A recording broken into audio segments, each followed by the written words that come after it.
100세 시대가 우리에게 축복이 아니라 어쩌면 재앙이 될 수도 있다. 이런 생각 해보셨어요? 예전에 통했던 성공 공식, 이제는 더 이상 소용이 없습니다.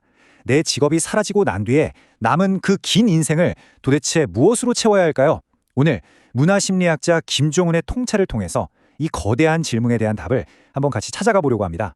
오늘 우리가 함께할 여정은 크게 4단계로 이루어져 있습니다. 첫 번째로 우리가 너무나도 굳게 믿고 있는 객관성이라는 신화를 한번 깨부숴 볼 거고요. 그리고 새로운 시대의 소통 규칙, 또 나만의 이야기를 만드는 구체적인 방법, 그리고 마지막으로 이 모든 걸 가지고 100세 시대를 어떻게 살아남을 것인지 차근차근 따라가 볼게요. 첫 번째 이야기입니다. 우리는 모두 똑같은 객관적인 세상을 보고 있다고 믿잖아요? 과연 그럴까요? 우리가 사실이라고 믿는 세계 지도를 한번 볼까요?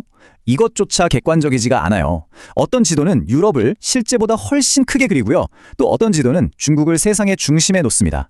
실제 면적을 정확하게 보여주는 지도도 있고 아예 남과 북을 확 뒤집어버린 지도도 있죠. 이 모든 게 다 사실을 보여주는 지도라는 거예요. 결국 객관적인 세상이란 존재하지 않고 저마다의 방식으로 편집된 세상만 있을 뿐입니다. 그래서 핵심 개념이 바로 이겁니다. 21세기에 정말 중요한 건 객관성이 아니라 상호주관성이라는 개념이에요. 이건 뭐냐면 우리 각자가 동의하고 서로 공유하는 현실, 그러니까 우리가 함께 만들어가는 세계를 이해하는 게 훨씬 더 중요하다는 거죠. 그렇다면 말이죠. 우리가 사는 세계가 이렇게 공유된 이해 위에 세워진 거라면 우리는 어떻게 해야 서로 더 효과적으로 연결될 수 있을까요? 소통의 두 거장을 비교해보면 시대가 어떻게 변했는지 확실히 보여요. 빌 게이츠는 논리와 데이터를 가지고 이게 맞습니다 라고 설득하죠. 반면에 스티브 잡스는 이게 바로 접니다라는 자기 이야기로 사람들 마음을 그냥 확 움직여버립니다. 정보가 넘쳐나는 시대에 사람들은 더 이상 논리만으로는 설득당하지 않아요.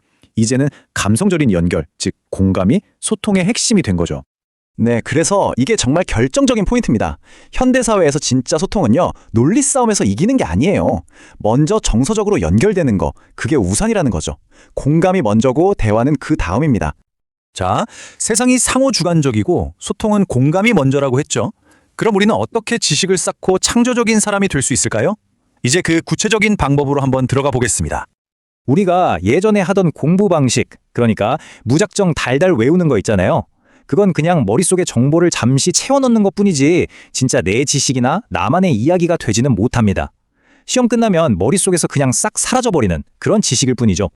그런데 말이죠. 독일에서 배운 공부법은 완전히 다른 세상이었어요. 단순히 지식을 흡수하는 게 아니라 나만의 지식 데이터베이스를 편집하고 구축하는 과정이었던 거죠. 핵심 아이디어를 카드 한 장에 요약하고 책에 나온 제목이 아니라 나만의 제목을 붙이는 거예요. 그리고 그 카드들을 비슷한 주제끼리 묶어서 완전히 새로운 상위 개념을 만들어내는 겁니다. 바로 이 과정이 여러분만의 메타 언어를 만들어내는 과정입니다. 메타 언어라는 게 뭐냐면요. 흩어져 있는 것들 사이에 연결고리를 보는 나만의 독특한 방식, 바로 창의성의 핵심 엔진이라고 할 수 있습니다. 자, 예를 들어 볼게요. 여기 윷놀이, 한복, 떡국이 있습니다. 이것들은 각각 독립적인 데이터, 그냥 정보 조각들이죠. 그런데 바로 이 순간 설날이라는 메타 언어가 딱 등장하면 어떻게 되나요? 흩어져 있던 점들이 하나의 의미 있는 그림으로 아름답게 연결되죠. 진정한 창의성이라는 게 없는 데서 뭔가를 만들어내는 게 아니에요. 바로 이렇게 남들은 보지 못하는 연결고리, 즉 당신만의 메타 언어를 발견해내는 능력입니다. 자, 그럼 가장 중요한 질문으로 넘어가 보죠. 이 100세 시대에 나만의 이야기를 만드는 게 도대체 왜 그렇게까지 중요할까요? 우리가 부모님 세대한테 물려받은 인생 지도는 50세 정년을 기준으로 그려져 있어요. 성공이라는 단 하나의 정상을 향해서 그냥 전력 질주하다가 50세쯤 되면 에너지가 방전되는 그런 모델이죠. 하지만 이제 100세를 살아야 하는 우리에게 이 낡은 지도는 심각한 정체성 위기와 번아웃만 가져다 줄 뿐입니다. 우리가 은퇴하고 나서도 거의 한평생에 가까운 시간, 무려 30년 이상을 아무런 각본도 없이 살아가야 합니다. 이때 나만의 관심사로 채워진 데이터베이스가 없다면 어떻게 될까요? 우리는 정말 심각한 컨텐츠 빈곤 상태에 빠지게 되는 겁니다. 하지만 우리의 창의성을 가로막는 아주 강력한 심리적 장벽이 있습니다. 그게 뭐냐면 바로 불안이에요. 불안해지면 사람은 아주 사소한 거에 집착하게 되고 큰 그림, 그러니까 숲을 못 보게 됩니다. 결국 창의적인 연결, 즉 메타 언어를 만드는 능력이 차단되고 마는 거죠. 그럼 해결책은 뭘까요? 더 거창하고 엄격한 미래 목표를 세우는 게 절대 아닙니다. 이렇게 빨리 변하는 세상에서 그건 불가능하죠. 대신에 우리 관심의 초점을 완전히 바꾸는 겁니다. 궁극적으로 충만한 백년의 삶이라는 건요, 어떤 거창한 계획으로 만들어지는 게 아니에요. 내가 진짜 재밌어하는 걸 추구하면서 그게 사회적으로 어떤 의미가 있을까 끊임없이 생각해보는 것, 그렇게 하루하루를 쌓아갈 때 만들어집니다. 바로 그 재미와 의미의 교차점, 그곳에 행복이 있습니다. 자, 그래서 마지막으로 이 질문을 여러분께 드리고 싶습니다.